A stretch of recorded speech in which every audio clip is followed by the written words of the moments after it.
नमस्कार विद्यार्थी मित्रांनो, इयत्ता 10वी गणित भाग 1 मधील पहिले प्रकरण दोन चलातील रेषीय समीकरणे या दोन चलातील रेषीय समीकरणामधील आपण एक उदाहरण या ठिकाणी पाहणार आहोत।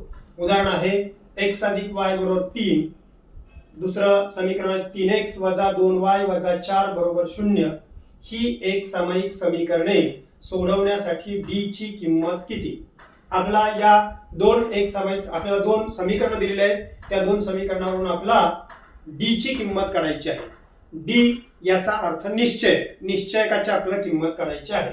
मग आपल्याला पहिलं समीकरण दिलंय ते आपण मांडू या ठिकाणी x अधिक y बरोबर 3 हे समीकरण नंबर 1।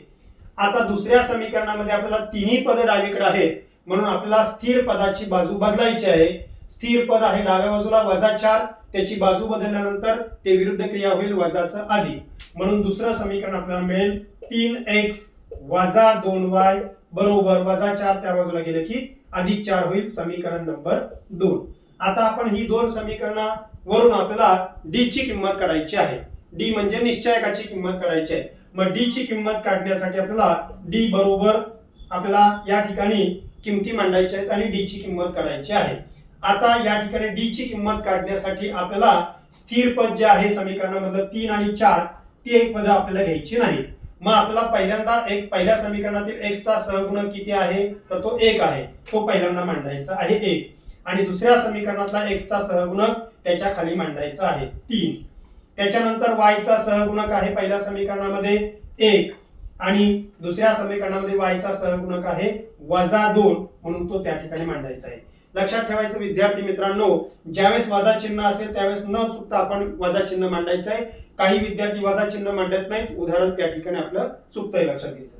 त्याच्यामुळं आपण व्यवस्थित उदाहरणानुसार ती मांडणी करायची आहे। बरोबर आपल्याला या ठिकाणी निश्चयकाची किंमत काढायची आहे, म्हणजेच तिरपा गुणाकार करायचा आहे।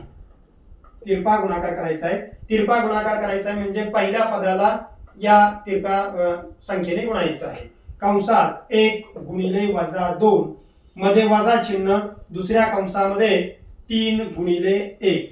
इथं आपण विद्यार्थी मित्रांनो लक्षात ठेवायचं आहे, दोन कंसामध्ये गुणाकार करायचा, पण दोन कंसांच्या मध्ये मात्र वजा चिन्ह हे न विसरता आपण त्या ठिकाणी मांडायचं आहे। बरोबर आता पहिल्या कंसातला आपल्याला गुणाकार करायचा आहे। 1 या संख्येचं चिन्ह अधिक आहे, 2 या संख्येचं चिन्ह वजा आहे। अधिक वजा भिन्न चिन्हांचा गुणाकार नेहमी ऋण होतो, म्हणून वजा 2 आणि 1 चा गुणाकार मिळेल -2। पुढचं वजा चिन्ह या ठिकाणी आहे तसंच, कारण आतमध्ये कुठलंही चिन्ह नाही म्हणजे अधिक आहे, वजा अधिक वजा होईल। 3 गुणिले 1 3, आणि मग या ठिकाणी आपला वजा वजा हे चिन्ह समान आहेत, समान चिन्हांची आपण बेरीज करत असतो आणि ते चिन्ह समीकरणातलं आहे तेच मांडायचं आहे। आपल्याला वजा वजांची बेरीज पण चिन्ह मात्र वजा मिळेल, 2 आणि 3 यांची बेरीज मिळेल 5। अशा प्रकारे आपल्याला या समीकरणामध्ये आपण d ची किंमत काढलेली आहे -5। धन्यवाद।